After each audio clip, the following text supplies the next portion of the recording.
नमस्कार दोस्तों। कहानी सुनोगे के मंच पर मैं राकेश चतुर्वेदी ओम आप सबका स्वागत करता हूँ। सादत हसन मंटू। सादत हसन मंटू किसी भी परिचय का मोहताज नहीं है। ये नाम मंटो एक आदमी था, एक विजन, एक संज्ञान, एक तलाश, एक शक्ति। वो हवा के झोंके की तरह चिंतन की एक शाश्वत लहर भी था।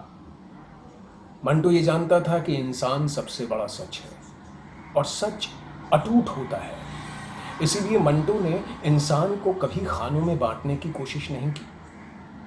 मंटो उर्दू जुबान का वो बदनाम साहित्यकार है दोस्तों, जिसे सबसे ज्यादा गलत समझा गया, क्योंकि उसने सामाजिक ढांचे पर चढ़े गिलाफ अपने कलम की नोक से चाक कर दिए।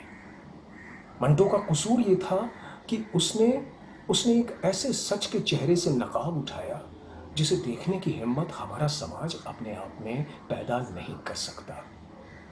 उसी सादत हसन मंटो का 108वां जन्मदिन है और इस मौके पर हम आपके सामने उनकी लिखी हुई कुछ छोटी रचनाएं, जो कि स्याह हाशिए नाम के उन्वान से कलमबंद की गई, आपके सामने पेश करने जा रहे हैं। स्याह हाशिए दोस्तों मतलब ब्लैक बॉक्स। जब अखबार में कोई शोक संदेश या कोई बुरा समाचार देना होता है तो उसे बहुत ही कम शब्दों में और एक छोटे से बॉक्स में दिया जाता है। उसी को स्याह हाशिए यानी ब्लैक बॉक्स कहते हैं। उसी तर्ज पर मंटो ने ये रचनाएं की हैं। तो लीजिए, आपके सामने पेश है स्याह हाशिए।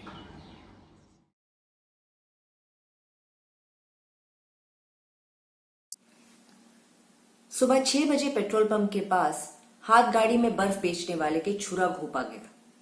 7 बजे तक उसकी लाश लुक बिछी सड़क पर पड़ी रही और बर्फ उस पर पानी बन बन गिरती रही। 7:15 बजे पुलिस उसकी लाश उठाकर ले गई, मगर बर्फ और खून वहीं सड़क पर पड़े रहे। एक टांगा पास से गुजरा। बच्चे ने सड़क पर जीते जीते जमे हुए खून के चमकीले लोथड़े की तरफ देखा। उसके मुंह में पानी भर आया। अपनी मां का बाजू खींचकर बच्चे ने उंगली से उसकी तरफ इशारा किया। मम्मी देखो। चली।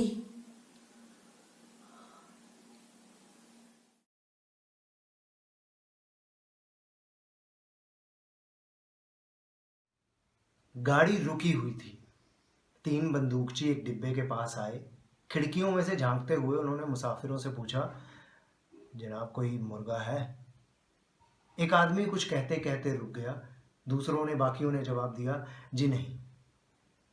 थोड़ी देर बाद भाले लिए हुए 4 लोग आए। खिड़कियों में से झांकते हुए उन्होंने मुसाफिरों से पूछा, कोई मुर्गा वुर्गा है क्या जनाब? जो आदमी पहले कहते कहते रुक गया था उसने जवाब दिया, जी मालूम नहीं, संडास में देख लीजिए।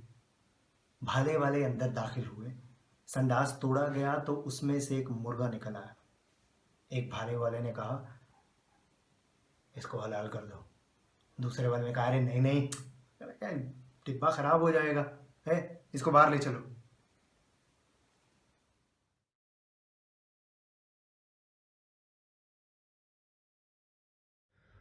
उसकी खुदकुशी पर उसके एक दोस्त ने कहा, बहुत ही बेवकूफ़ आदमी था जी वो। मैंने उसे लाख समझाया कि देखो, अगर तुम्हारे केस काट दिए गए हैं और तुम्हारी दाढ़ी मोड़ दी गई है तो इसका ये मतलब हरगिज़ नहीं है कि तुम्हारा धर्म ख़त्म हो गया। रोज़ाना दही लगाओ, वाहे गुरु जी ने चाहा तो एक ही साल में तुम बिल्कुल वैसे के वैसे ही हो जाओगे।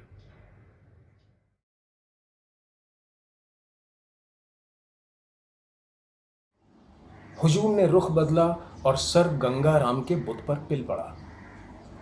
लाठियां बरसाई गईं, ईंट और पत्थर फेंके गए। एक ने मुंह पर तारकोल मल दिया, दूसरे ने बहुत से पुराने जूते जमा किए और उनका हार बनाकर बुत के गले में डालने के लिए आगे बढ़ा कि पुलिस आ गई और गोलियां चलना शुरू हो गई। जूतों का हार पहनाने वाला जख्मी हो गया। चुनाचे उसे मरहम पट्टी के लिए सर गंगाराम अस्पताल भेज दिया गया।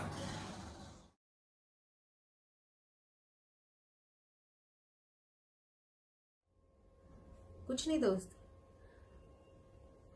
इतनी सारी मेहनत करने पर सिर्फ एक बक्स हाथ लगा था, पर उसमें भी साला सुअर का गोश्त निकला।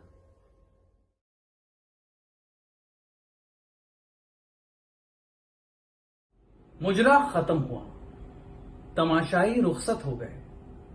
उस्ताद जी ने कहा, सब कुछ लुटा पिटा कर यहां आए थे, लेकिन अल्लाह मियां ने चंद दिनों ही में वारे न्यारे कर दिए।